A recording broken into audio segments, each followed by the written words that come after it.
All right, we're back, and I'm rebuilding the stroker engine, and I've got our new bearings all installed in the K-shafts here, and I'm ready to install the new stroker crank. I've got the old one over here. I'm going to have it reconditioned just because of the amount of metal that went into all of this from the bearing going out. So what I wanted to show you is that I'm going to use this crank puller installer, and so it uses this nut, these nuts, on the crankshaft. I just have this piece here. Some of them use other ones, but it uses the same threads, and what it does is it comes into contact with this nut, and I'm able to come down here when it's time. Actually, I install it here on this inner component, thread that all in there. What I'm able to do, this is slotted, so I find the slot on this inner bushing. It might take me a minute. There it is. It goes down on here, and I have my, I'm trying to stay out of the way of the camera here, inner nut. I'm going to go ahead and put that on there, and I'm going to get this into position. I'm going to show you me pulling the crank to its seated position. Alright, I've got this set up here, and due to the fact that being a real deep set of threads here, I'm just going to use this open end crescent wrench, or this what are they calling those? Yeah, it's an adjustable wrench. And what I've got, I'm pulling this side of the crankshaft towards the cases on the bearing, and as you can see here, this is a two-part crankshaft. Well, you might not be able to see it. There's this side and that side, so we don't want to beat this thing into position on this tapered shaft over here. So it needs to seat fully and properly so that it doesn't end up out of balance. So I'm just going to pull this side of the crankshaft towards the bearing until it's fully seated.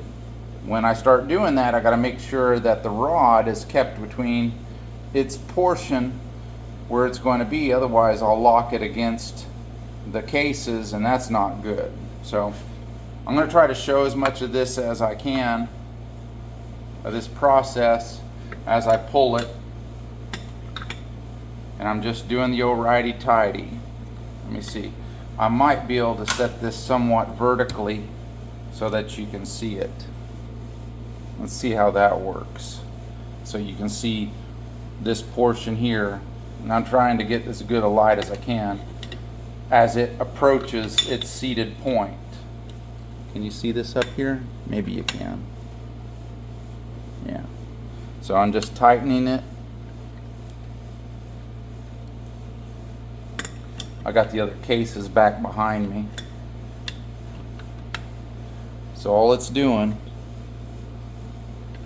see if we might be able to zoom in on that. As I tighten, these are pretty coarse threads. See how it's pulling it to its seated position?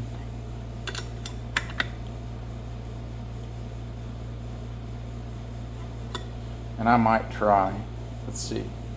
Can I rotate this whole shaft here? Maybe it shows up a little bit better. Again, this is already at its point here where it's inside of it, but we want to make sure that we don't end up with an issue with it. So, oh, and it wants to rotate, and it doesn't hurt anything if it does. Can you see that progress? Again, I might try to zoom on that. There's a point where it's done, and I think I've just reached it. Yeah, it's tight. It's as tight as it needs to be. It's not rocket surgery.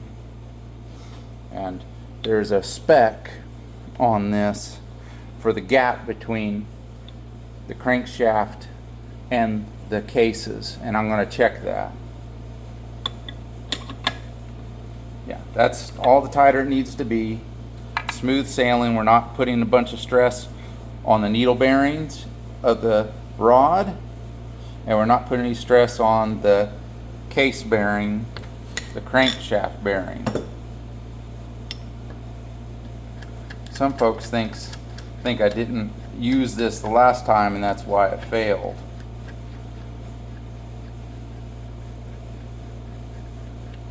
But I'm just going to uninstall this so that you can see it. Can you see me doing that? Yeah, I'm just taking the nut off of there.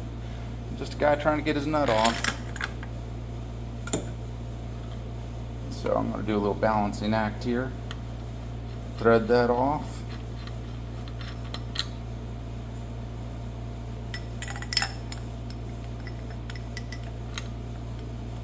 And I think what I'm going to do, folks, is I'm going to send that other one in to be reconditioned, and when I remove the engine from it right now, which is my stock engine,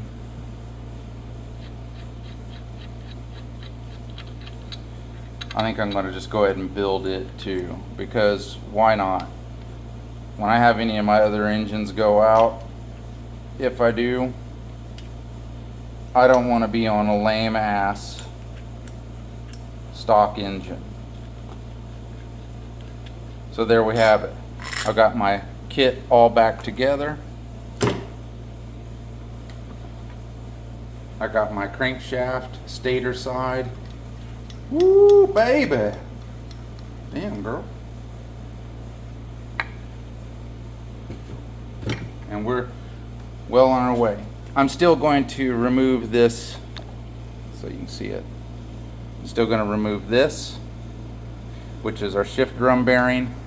I've already done the other side, and then I'll be ready to put this bad girl back together after I inspect the transmission and make any changes to it that I need to. Thanks for watching.